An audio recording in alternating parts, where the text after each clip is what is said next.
I don't know why. I really are. Yo, you good, bro? Yo, you good, bro?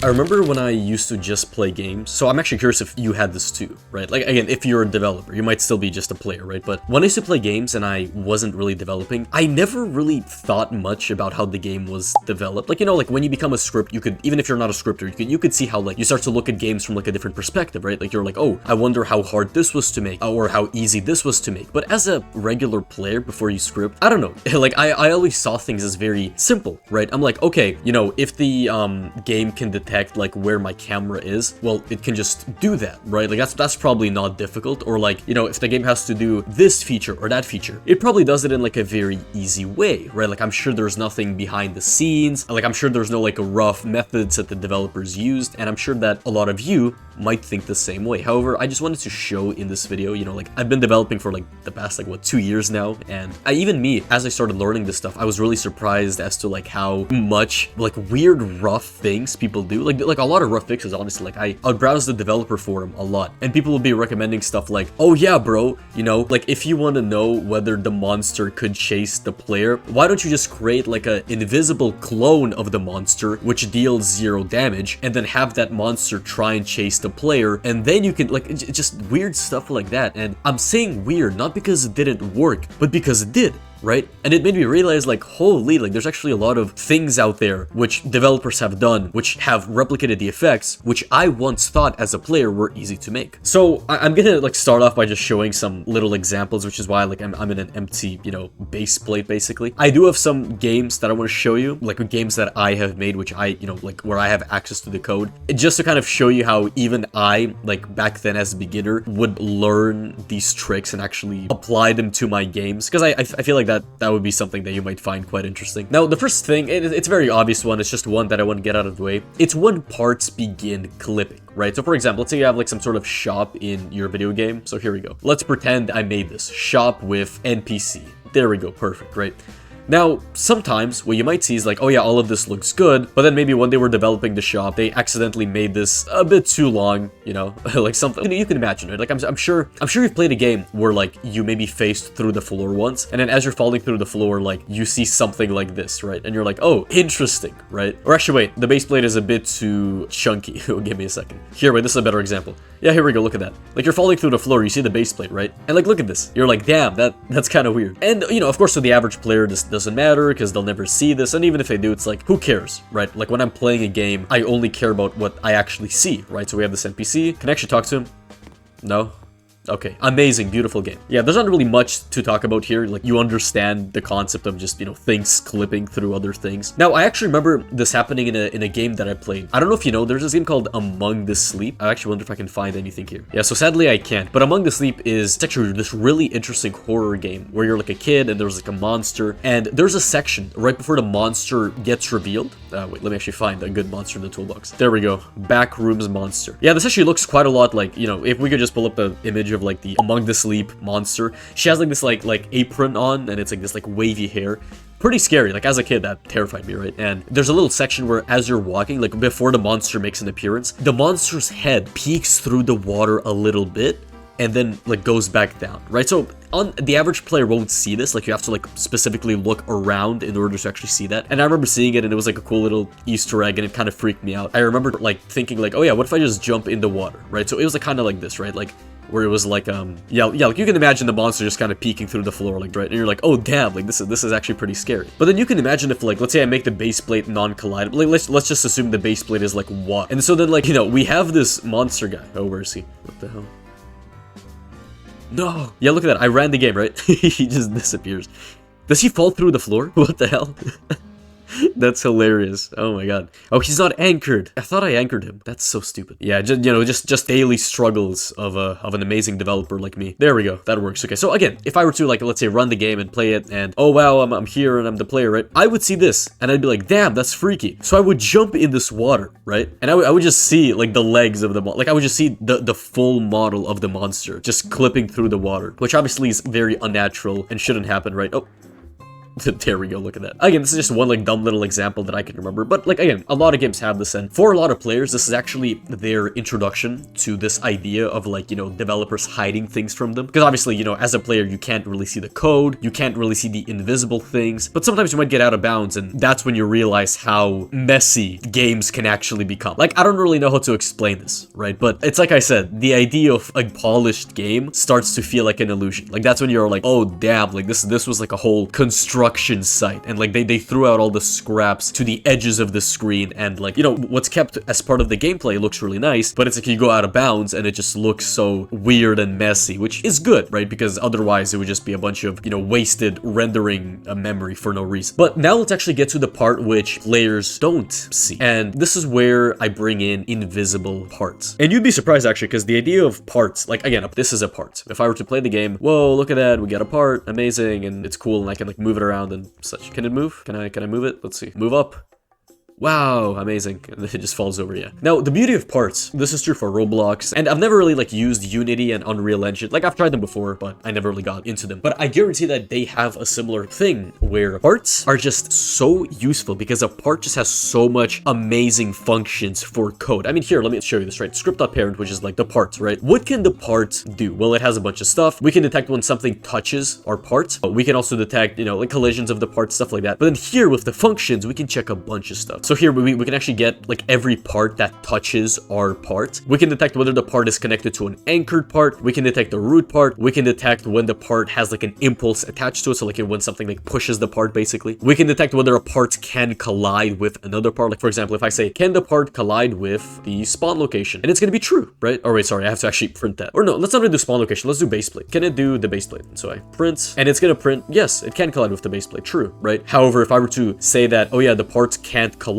with something, right? Let's see, so if I say part can't collide is false, it's gonna be false. And there we go, the part fell through the base plate. And it's not just a part. The workspace has a bunch of stuff like this too. Like I believe a find part or something like that. Find part in region. Yeah, something like this. Yeah, there's a bunch of functions here. Look, find part on Ray, find parts in region. Like the workspace has a bunch of things for parts as well. Yeah, get parts in parts, get num awake. Like look, returns the number of base parts that are deemed physically active due to a recently under the influence of physics. Like as a developer, I know what this means. But as a player, like you'd show me this, I'd be like, what the hell is this, bro? Like I just want to play my Roblox game, right? But this is how this stuff is made, right? Are parts touching other, I mean, that's kind of the function that I showed you before, right? Point is, these things are insanely powerful. They have a bunch of built-in functions that are incredibly easy. And here's the thing, you don't technically need these, right? The beauty of scripting is that you can basically achieve any result that you want in basically an infinite amount of ways. And developers know this. The problem is that one way is usually just objectively the easiest and the best one. And so that's what developers use. So let me show you an interesting example, right? How would you detect if, so let me just make some water real quick. Look, there we go. We have some nice water. How would you detect if a part was inside water? So here, let me just make a part, right? And let's say I put it over here, and let's say I kind of increase it up here, right? Now, Roblox, I believe knows. Yeah, look at that. See, so Roblox knows when a particle acceleration. It's just gonna keep doing it. That's pretty cool. But again, yeah, Roblox has a way of knowing that, oh yeah, if a part is touching the water, then like it can have these physics applied to it. Is it?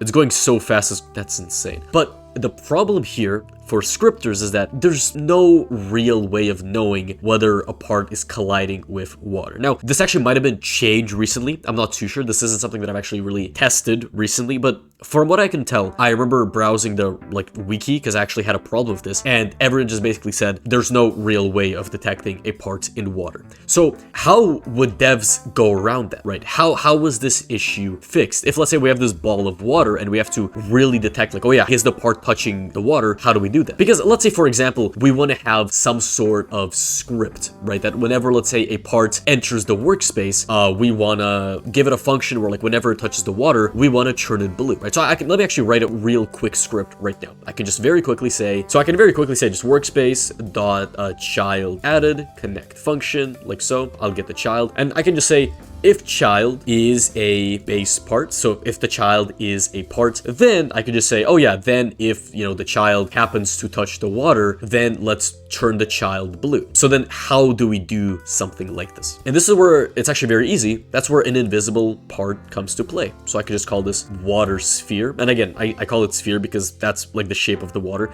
If the water was like a different shape, I'd probably use something else. And, you know, I'm sure you can probably see where we're going with this. But this is effectively what developers did, and I assume still are doing, again, unless they like changed something about the water. So yeah, there we go. Look at that. Like this egg water thing. That's pretty cool. And yeah, and very simply, you just take this water sphere, right? You make it invisible, of course. Now it's gone. Obviously, we have to make it a can collide is false because we don't want parts to just stop at the part, and anchored is true because we don't want the part to fall through the ground, right? But as of right now, this technically doesn't exist. Like I can go swim in the water and literally not feel a single thing.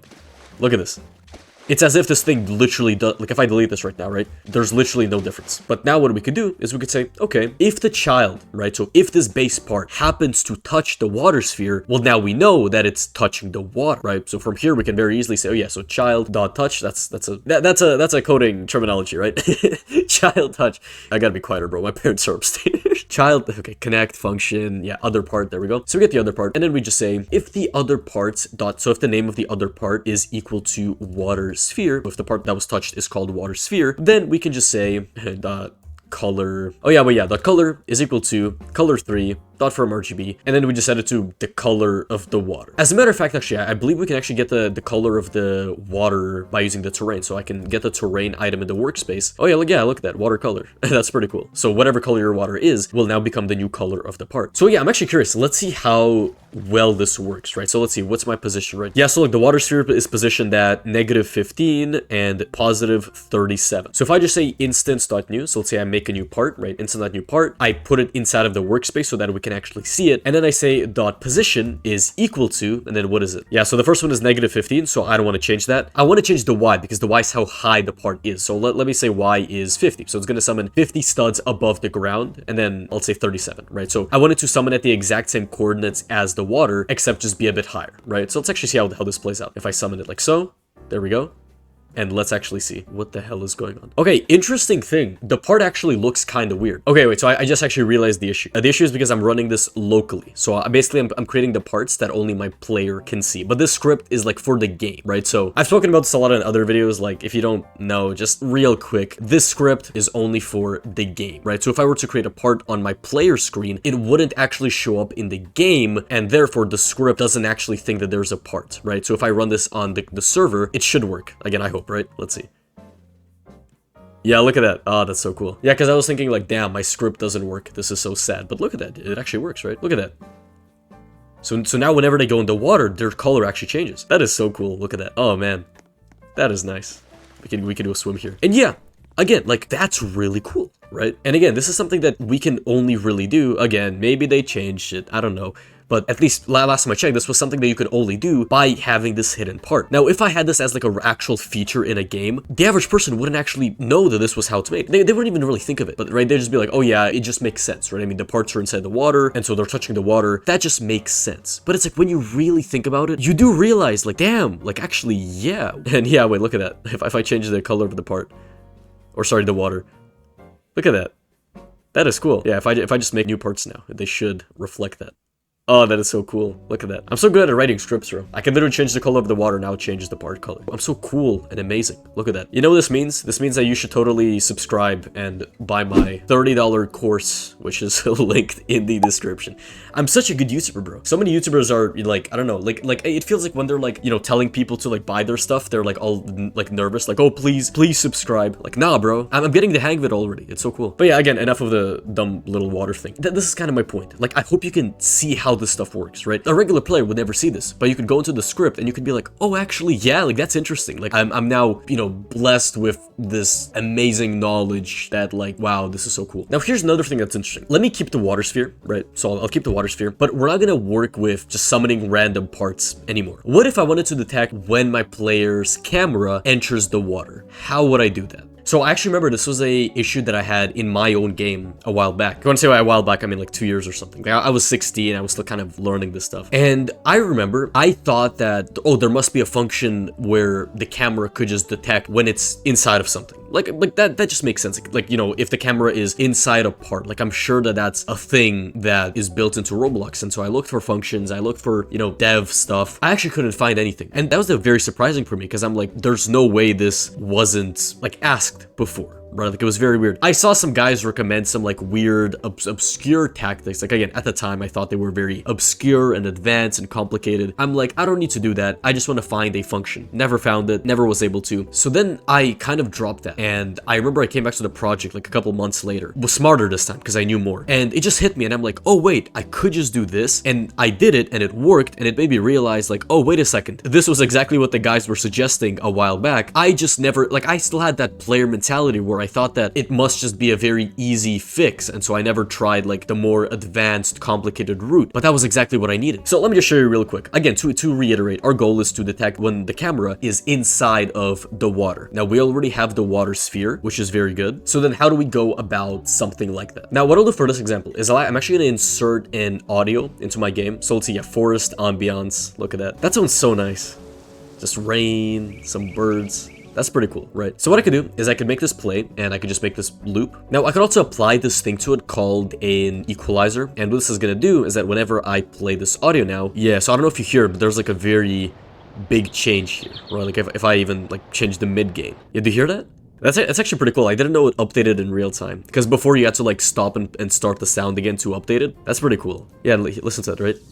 Gain, low gain. So basically by changing this, it sounds more like we're underwater, right? Because this is actually how water in real life works, right? Like I make music, so I kind of know this, but effectively like the high end is what the water lacks, right? So by removing the high end and, you know, some of the mid sections of the sound, it makes it sound like you're underwater. And of course, if we disable it, it's gonna sound fine, which I guess here I have to start and stop. Let me see. Okay, yeah, when I play the game, it sounds fine, right? So how would we do this when our camera is inside of the water? We basically change the sound to be muffled because right now that doesn't happen. Right? If I swim in the water, that also doesn't happen. So what do we do? Well, here's what I did a long time ago. I say a long, again, 2 years, right? But still. I realized that we would need some way of detecting collision from our camera to this water sphere, right? So how do we do that? How do we detect like, oh yeah, when the camera's position intersects this part? Well, first of all, I'm like, okay, how do I even get the camera's position? And how do I get it every single frame? So I looked it up. Again, this is just a very quick side tangent, but a lot of scripters come to me, bro. Like they literally, like they email me sometimes and they're like, hello, ByteBlocks, I struggle with this heavily. Like I don't know how to do this. And then their question is like something that you could easily Google. Like it's nice that they can come to me and ask me questions. And I'm sure that most of these are just, you know, young people. But like, bro, look, I'm sure if your question is like, hey, how do I make a loop? Look, I'm sure you could look it up. I'm sure you could find a lot of answers. And so I looked it up and I'm like, okay, to have something run every single frame, you just say game, run service, render step, connect function. Again, I don't even know what render step means. I just know that this creates a thing where whatever code I put inside of here will run every single frame. So I could just say print workspace.currentCamera.cframe.position. So if I played the game like this, look at that.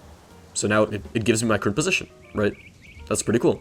So we have this position. So how do we make it so that like we check whether this position is touching this water sphere? And so this is where I just got the brilliant idea of like, what if I just make a part that's invisible, that's very small, and then we use that part to then detect whether the water sphere is being touched or not. So I literally just said local cool part, or what, that doesn't matter, right? So I said instance.new parts, we create a new part. I said cool parts, anchored is true. So like it doesn't fall, not affected by gravity. I set it to be invisible, of course. Otherwise it was kind of ruined the point of this part. And then what else? I think I also set it to be, I think I said can collide to be false, just so like it's able to go through parts and not really affect them. I then set its size to be very small, just to make it very precise, right? So I think it's like 0.1, 0.1, 0.1. And just to show you how this actually looks in game. Yeah, so like to use the spawn location, for example, it makes it look like this all the way to this, right? So it makes a part this tiny. That's so cute. Look at that tiny spawn location. Oh man. So okay, maybe we could actually make it a bit bigger, right? But point is, I made something that was very, very accurate to the camera, right? And then I obviously said cool part. I parented, oh, sorry, not position, there we go. And then I parented it to the workspace so that it actually is affected by real physics. And so then what I did was I simply just said cool parts dot position is equal to the current camera dot position. That's it. That's all I did. If I play the game now, we're not actually gonna be able to see anything. We don't see the part. And because I made this on a local script, we can't see anything on the server as well. So to other players, they're not seeing anything, and neither are we. Now, just for fun, if I were to go and delete the script, right? So if I just delete the script right here, and if I just zoom out a little bit and click on here, we would actually be able to see this part. I actually just realized two things. I probably should name it cool part, so I'll just name it to cool part like so. And also, I'm supposed to change the size, not the position. So I don't know why I did that. But again, yeah, if I just check it out again, right, and then if I go quickly delete the script just to show you how this thing actually looks, right, let me see. Yeah, there we go, cool part. Yeah, look at how tiny this is. Look at that. I don't know if you can see this, it's like an outline. Look at how tiny this is, bro. Damn. And yeah, from there you can just do a bunch of different calculations. You can't use touched, unfortunately, because the cool part is anchored and so is the water sphere. Touched doesn't work here because they're technically not touching, but they would be intersecting, right? Because like touching means like, oh yeah, you came here because of like gravity or something, but it doesn't work like that. So instead you have to do something like, so let me just show you. Workspace and like get parts in part or something like that. And yeah, so if I can just check, okay, what is overlapping with the cool part, right? So if I do it like this, so right now it's going to print absolutely nothing, right? But if I go over here, look at that. So it prints me a table and it says, oh yeah, the water sphere, right? So here I can literally just say if workspace get parts in parts, and then I give it the cool part. If this thing, so if number one, if it's equal to the water sphere, so if it's equal to workspace dot water sphere, well then we can say, oh yeah, forest ambiance, yeah, the equalizer thing. So we can say workspace dot forest, or actually we can wait for forest ambiance, wait for child, equalizer dot enabled is equal to true. Else, if we're not touching the water sphere, then make it equal to false. Again, I'm actually not sure how, if this is gonna work, because maybe I like mixed up line of code. Water sphere is not a valid member of what? Oh, right, okay, so quick thing, because we're in a local script, this is like what the player sees, and for the player, things take time to load, so like we have to wait for things. Like, it's kind of stupid. I don't know why like Roblox doesn't wait automatically, but that's just how it works. There we go, so now it's fine. So let's actually try it out, because I'm not sure how well this is gonna work. Let's just listen for the sound.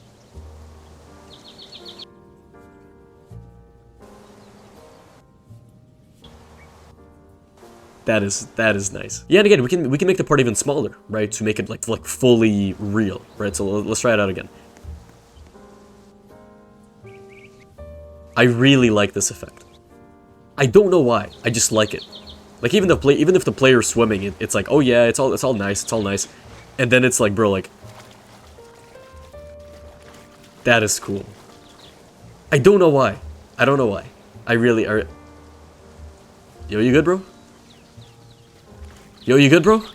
And again, this is just one of those like small things, but it really does show you, I think, just how these things are made, right? Now, there are definitely more extreme examples, and I said initially that I was gonna like show you like the games that I've made, but like I thought about it a bit, and it's practically the same things as I showed you here. Like it's nothing really too unique. Like you might be like, oh, but I want to see a real example, but it's like, it's just gonna be the same thing. So you're gonna be like, okay, fair enough. But yeah, again, there's so many games that do stuff like this. Again, I just show you this as like a pretty simple example, but do think more about like the games that you play and just kind of think like, oh yeah, that's interesting. How did this game do this? Like I remember like there's this game that I play called Brawl Stars, and the game has a wall. It's more like a 2D based game where like, you know, you can only move in like, you know, 2 directions. But there's a thing where this guy can like push people away, and there's an ability where if he pushes someone and they hit a wall, then they get stunned for like a second. Now I always was thinking that the way that it worked is like, oh yeah, like when they push the person, the game just keeps checking if they hit a wall, right? Like I was thinking that's how it worked. But then they started having these bugs where like, let's say they push a player next to a wall, and as the player gets pushed, let's say they push the player, and right as the player gets pushed, the wall gets broken, right? So the player doesn't actually hit the wall because the wall has been broken, but they still get stunned. So people were kind of confused, like, oh, how does this bug work? And then some coders said like, oh, well, it's probably because when the player gets pushed, what probably happens is they probably make a quick calculation, and they basically say, okay, like if the player like has a part in front of them, and if the part is close enough, then we're just gonna stun the player once the push ends, right? And again, there's many different ways of doing this. Like, you know, you could make a raycast, you could make an invisible part and then check if it intersects with something. Like, I'm sure that games like Brawl Stars, I'm sure that a lot of games that you play, a bunch of Roblox games, I'm sure, do stuff like this, where they have a bunch of invisible stuff going, they have a bunch of code, and there's a bunch of things, which